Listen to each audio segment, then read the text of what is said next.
네, 강프로입니다. 한미반도체 보겠습니다. 자, 한미반도체 지금 보합권에서 등락 중인데 일단 진짜 강하다는 인상을 지울 수가 없습니다. 지난주 금요일 날 조정을 좀 받았습니다. 여기 4.8% 조정을 받았는데 조정받는 구간을 보면 약간 조금 걱정을 하거나 그런 분들이 계실 것 같아요. 사실상 많이 조금 올라오기도 많이 올라왔잖아요. 이거 시세가 시작하는 그 시작점 보면 한 10,000원 정도부터 올라온 건데 그 관점으로 본다면 저가부터 고가까지 한 20배 정도 올라온 거죠. 2000%. 그렇기 때문에 가격적인 부담을 가지고 있는 분들이 계실 것 같습니다. 근데 가격적인 부담은 안 가지셔도 돼요. 하지만 조정받는 구간에서 단기간에 많이 올라와서 발생하는 이격에 대한 조정 구간은 있을 수밖에 없다는 점, 이 부분만 약간 조금 이해를 조금 하셨으면 좋겠습니다. 그리고 제가 왜 가격 부담이 없다고 말씀드리냐면 아직까지 앞으로 실적이 좋아지는 부분이 계속해서 작용을 하기 때문에 그렇습니다. 아직까지 실적이 그렇게 좋은 편이 아니에요. 이건 올해 내내 계속 그럴 겁니다. 자, 올해 실적에 대한 예상치가 2,200억입니다. 이거 연간으로 돌려서 보면 사상 최고 실적, 직전 5년 정도 동안 최고 실적이 1,200억,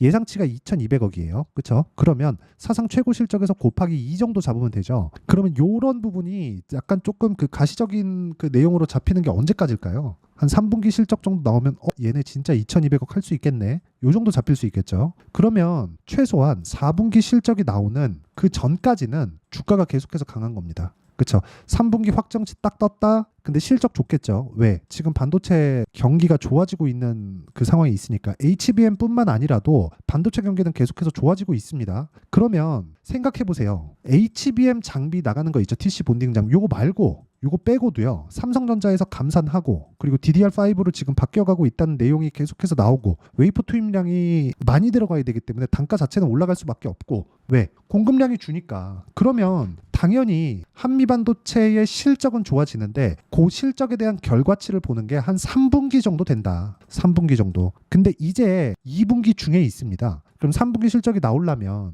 그쵸? 7, 8, 9 지나고 10월 달은 돼야 나오는 거죠. 10월 말 정도는 돼야. 삼성전자가 10월 첫째 주에 나올 테니까 요 정도이기 때문에 지금 실적에 대한 부담감이 전혀 없는 그런 상태예요. 오히려 실적이 진짜 좋아지기 시작하면 그때부터는 기대감을 확 작용을 시켜야 됩니다. 자, 기대감을 작용시킨다는 게 무슨 이야기가 되느냐? 이거 잘 들으세요. 진짜 중요합니다. 한미반도체가 주봉 볼게요. 여기서부터 시작해서 10,000원 초반 정도부터 시작해서 쭉 와가지고 20만 원 근처까지 올라왔잖아요. 이때까지 2,000% 정도가 시세가 나왔는데 여기 한번 보시면 실적이 지금 23년도에 실적 안 좋았습니다. 그렇죠? 그러면 작년의 상승폭 볼게요. 작년에 23년도 상승폭 10,000원부터 60,000원. 500에서 600% 실적이 그만큼 좋아졌냐고요? 안 좋아졌습니다. 그러면 주가가 먼저 반영한다는 그런 부분을 진짜 이해를 해주셨으면 좋겠습니다. 요거 이해 안 되면 진짜 어려워질 수밖에 없어요. 그리고 지금은 한미반도체를 포함해서 반도체 관련된 종목군들의 범위가 좁아지고 있습니다. 그 부분도 짚고 넘어가야 될 문제예요. 자, 볼게요. 그러면 YC, DI, PSK 홀딩스 요 3개 정도? 그렇죠? 지금 반도체 종목군들 중에서 요 3개 정도가 그렇죠? 한미반도체 빼고 요 3개 정도가 지금 그나마 시장에서 강세를 유지하고 있는 종목군들 중에 딱 3개라고 보시면 됩니다. 요렇게 좁아지고 있는 이유가 기간이 있죠. 상승한 기간이 길기 때문에 그렇습니다. 그리고 무엇보다 삼성전자에서 HBM 한다는 내용이 딱 나오잖아요. 그게 어떤 관점에 의해서 나오긴 나오니까 어떤 관점에 의해서 나오는지 그 부분을 파악하는 게 진짜 중요합니다. 이게 무슨 얘기냐면 자, 삼성전자가 한미반도체 장비 없이 엔비디아 콜 테스트를 통과했다. 그러면 한미반도체 입지가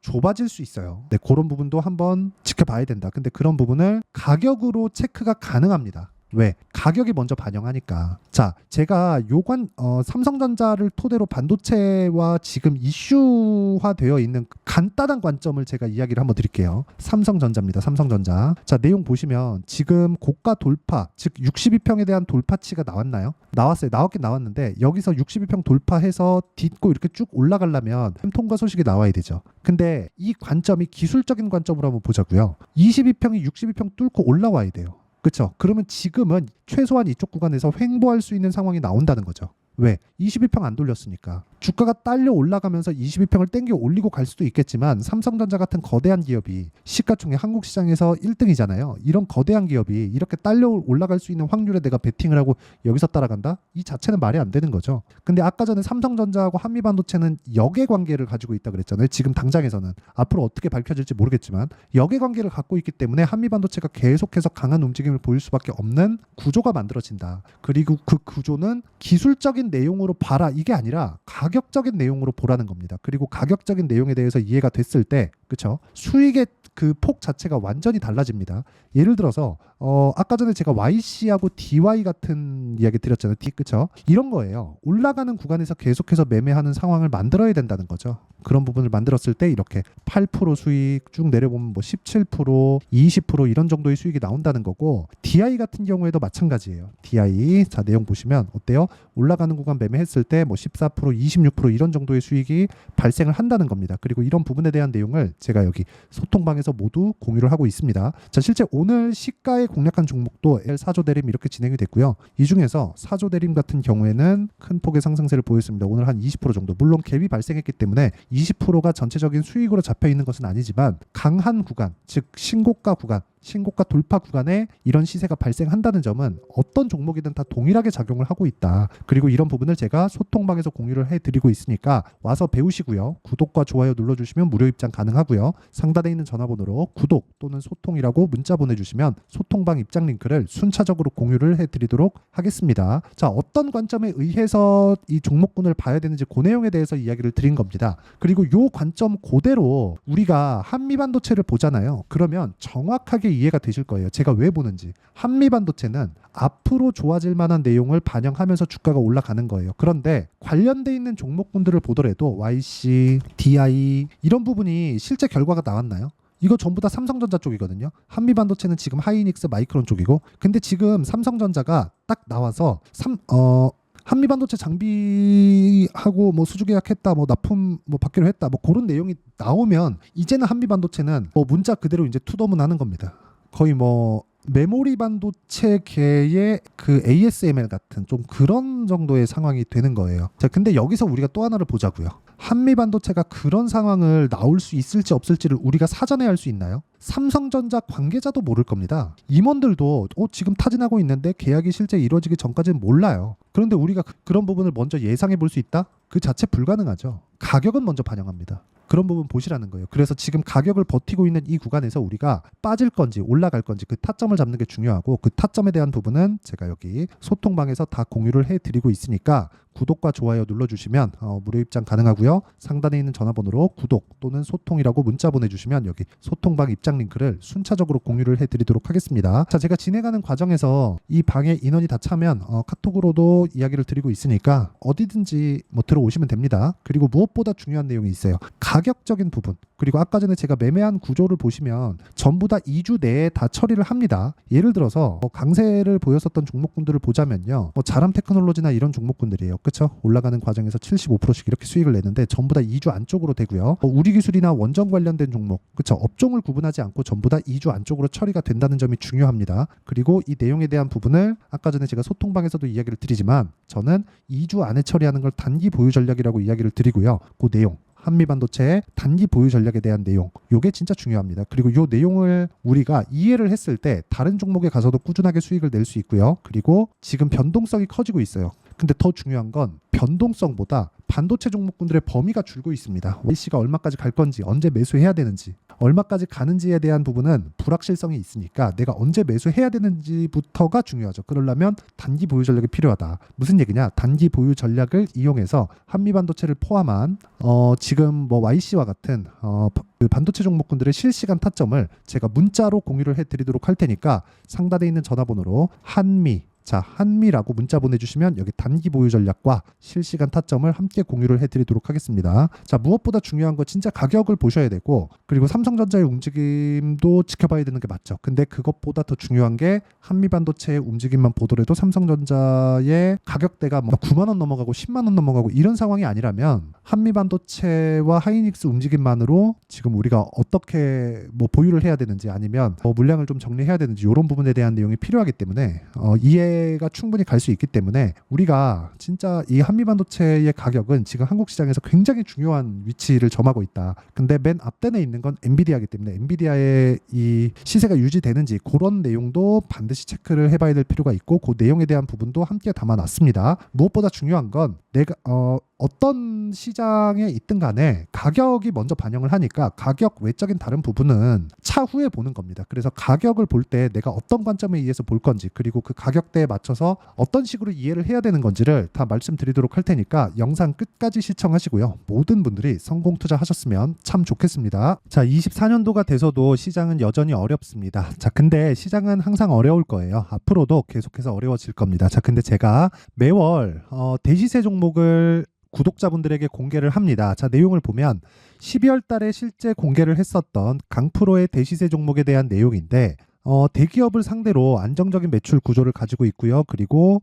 현재 주요 거래처는 삼성전자, 인텔, 하이닉스, TSMC, 해외에 반도체 관련된 기업이라는 걸 알 수 있죠. 그만큼 1월 달에 제가 보고 있었던 종목은 반도체 관련주라는 걸 알 수 있습니다. 공개를 해드리면 이 내용입니다. 여기 어보브 반도체, 그쵸? 실제 제가 거래한 내용을 공개를 한 거고요. 수익에 대한 크기를 보면 공략한 시점, 제가 가격대를 함께 공개를 해드렸는데 공략한 시점부터 21%의 수익 마감이 된 것을 확인해 볼 수가 있습니다. 자, 근데 지금도 마찬가지입니다. 지금은 어떤 이슈가 있을까요? 2월 달에 발표한다는 기업 밸류업 프로그램이 있죠. 근데 그걸로 인해서 지금 2월 달에 발표한다고 이야기가 나온 상황이고요. 무엇보다 우리가 생각해야 될 내용은 한 가지입니다. 어떤 이슈나 그리고 어떤 상승할 수 있는 내용으로 인해서 주가가 올라가는 것은 맞죠. 하지만 가격이 먼저 반영한다는 걸 반드시 알고 있어야 되고 그런 내용에 대한 파악이 되었을 때 그쵸? 여기 어보브 반도체처럼 21% 그쵸? 대략 3에서 4일 동안 20% 이상의 수익을 먹을 수 있고요. 그리고 여기 HLB 같은 종목처럼 대략 일주일이 채 되지 않는 기간 동안 30%의 수익을 낼 수 있습니다. 자, 그러면 답은 나왔어요. 재료에 대한 부분보다 중요한 게 가격이다. 자, 근데 지금 시장에 쏠려 있는 게 뭐죠? 2월 달에 발표하는 기업 밸류업 프로그램에 대한 내용이죠. 자, 그러면 우리가 이쪽에다가 지금 집중을 해야 될까요? 그 내용을 한번 보겠습니다. 기아차의 차트를 보면요. 1월 24일 날 정부단에서 입김을 불어넣은 이후에 시세가 강하게 발생한 것처럼 보이지만 애초에 12월 달부터 신고가를 달성했다는 걸 확인할 수 있습니다. 자, 그러면 우리가 스케줄을 따져봤을 때 우리가 어디를 봐야 될까요? 4월 달 총선을 봐야 됩니다. 드디어 때가 온 거죠. 4월 달 총선이 끝나면 그 뒤엔 뭐가 있죠? 대선 전국으로 들어갑니다. 그러면 우리는 4월 달 총선부터 시작해서 대선까지 이어질 수 있는 종목을 찾는 게 정말 중요합니다. 그게 정부 정책의 방향과 그리고 스케줄에 맞춰서 가는 거예요. 정치적인 상황에 따라서 주가가 움직이는 걸 우리는 수도 없이 많이 봐왔기 때문에 스케줄에 맞춰서 가는 게 지금으로서는 답이 될 수 있습니다. 그리고 무엇보다 어느 정도의 시세를 내는지 그 첫 번째 단계인 상황을 그쵸 제가 12월 달 밝혀드렸었던 대시세 종목으로 이미 공개를 해드렸기 때문에 그쵸 어떻게 제가 매매를 했는지까지 다 보여드렸습니다. HLB처럼 그쵸 31.9% 걸린 시간은 4일밖에 되지 않죠. 이 종목을 제가 가격과 그리고 어떤 종목인지를 애초에 12월 달부터 공개를 한 겁니다. 자, 그러면 지금도 마찬가지예요. 앞서서 제가 말씀드렸었던 23년도에 했었던 여러 가지 종목들이 있죠. 한미반도체 같은 종목들도 여기 소통방에서 모두 공개를 해서 실제로 10,000원부터 60,000원까지 상승한 내역이 있고요. 왜 공략을 했는지를 제가 다 공개를 해드렸습니다. 근데 지금도 마찬가지라는 거죠. 정부 정책의 방향에 맞춰서 또는 선거 스케줄에 맞춰서 매매를 이어가야 될 때가 됐고요. 제가 총선 관련된 큰 시세가 나올 수 있는 대시세 종목을 준비를 해놨습니다. 길게 말씀드리지 않겠습니다. 모든 종목들은 신고가를 달성하면서 대시세 준비를 하게 되고요. 신고가를 공략했을 때 내가 시장에 주도주를 잡을 수 있는데 지금은 총선에 집중하는 게 맞다. 그래서 총선 관련된 그리고 대선까지 이어질 수 있는 종목을 준비를 해놨는데 지금부터 준비를 하셔야 나중에 고가에 올라가서도 꾸준하게 매매를 이어갈 수 있습니다. 자꾸 막 손절하고 매매하는 과정에서 너무 어렵다 하시는 분들은요. 이 종목 딱 받아가서 큰 수익 내셨으면 좋겠고요. 이 종목은 상단에 있는 전화번호로 대시세라고 문자를 보내주시는 분들에 한해서만 제가 총선 그리고 대선까지 이어질 수 있는 종목을 공개해 드리도록 할 테니까 상단에 있는 전화번호로 대시세라고 문자를 보내주시고요. 그리고 구독과 좋아요 꼭 좀 부탁드리겠습니다. 시장은 정말 어렵습니다. 자, 그래서 모든 분들이 성공 투자하셨으면 좋겠고요. 기본적으로 가격에 대한 파악을 하면서 큰 수익을 내셨으면 좋겠습니다.